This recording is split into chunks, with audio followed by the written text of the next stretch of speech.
ज्ञान हमेशा झुककर प्राप्त होता है। एक शिष्य गुरु के पास जाता है। शिष्य बहुत ही बुद्धिमान और मशहूर पंडित था। वो गुरु से भी ज़्यादा मशहूर था। उसे सारे शास्त्र कंठस्थ थे।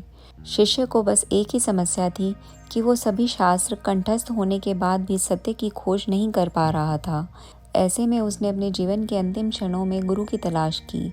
उसके नसीब अच्छे थे कि उसे गुरु मिल गए। वो गुरु की शरण में पहुंचा। गुरु ने उस मशहूर पंडित की तरफ देखा और कहा, तुम लिख लाओ कि तुम क्या क्या जानते हो, क्योंकि तुम जो जानते हो उन सब चीज़ों की बात हमें करने की ज़रूरत नहीं है, और जो तुम नहीं जानते हो वो सब मैं तुम्हें सिखा दूंगा। शिष्य को सब लिखकर वापस आने में करीब 1 साल जितना लग गया। शिष्य को बहुत सारे शास्त्र याद थे, इसलिए वो सब लिखता ही रहा। लिखते लिखते कई सारे पृष्ठ भर गए। उसने जो भी लिखा था उसकी वो एक पोथी लेकर अपने गुरु के पास करीब 1 साल बाद आया। गुरु ने कहा, ये बहुत ज़्यादा है, मैं इतना सब नहीं पढ़ पाऊँगा, क्योंकि मैं बूढ़ा हो गया हूँ, मेरी मृत्यु करीब है। तुम इसे संक्षिप्त कर लाओ, सार लिख लाओ। शिष्य फिर से चला जाता है। इस बार 2 महीने लगते हैं। इस बार उसने केवल 100 पृष्ठ भर कर लिखा और वे 100 पृष्ठ लेकर गुरु के पास आया। गुरु ने कहा, यह भी ज़्यादा है, इसे और संक्षिप्त करके लाओ। कुछ समय के बाद शिष्य अपने गुरु के पास एक ही पन्ने पर सार सूत्र लिख के लाया, लेकिन गुरु बिल्कुल मरने के करीब थे। उन्होंने कहा कि मैं सिर्फ तुम्हारे लिए ही रुका हूँ, तुम्हें समझ कब आएगी, इसे और संक्षिप्त कर लाओ। अब शिष्य को होश आता है।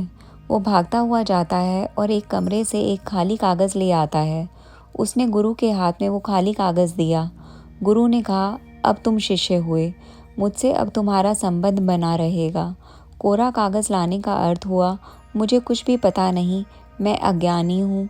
जो ऐसे भाव रख के गुरु के पास आए वही शिष्य होता है। अगर हमें गुरु से ज्ञान प्राप्त करना हो तो वो हम अज्ञानी बनकर ही प्राप्त कर सकते हैं। पंडित बनने से गुरु नहीं मिलते हैं। अगर आप किसी के भी पास ज्ञान प्राप्त करने के लिए, कुछ भी सीखने के लिए जाएं, ये बात हमेशा याद रखना कि आपको जो आता है उसके बारे में आपको सामने वाले से बात नहीं करनी है। आप जो उनसे सीखने के लिए आए हो उसके बारे में बात करनी है। अगर आप किसी के पास कुछ भी सीखने के लिए गए हो और आप उसे ये बताने लगे कि मुझे तुमसे दूसरा किसी बात में ज्ञान ज़्यादा है, तो फिर आप ये नहीं सीख पाएंगे जो वो जानता है। इसलिए ये बात याद रखना कि हमेशा अज्ञानी बनकर ही ज्ञान प्राप्त हो सकता है। दोस्तों, आपको ये कहानी कैसी लगी कमेंट करके अवश्य बताएं। कृपया चैनल को सब्सक्राइब करें और बेल आइकन को प्रेस करके नए वीडियो को सबसे पहले पाएं। ऐसी ही मोटिवेशनल स्टोरी के लिए कृपया शेयर करें और हमसे जुड़े रहें। धन्यवाद।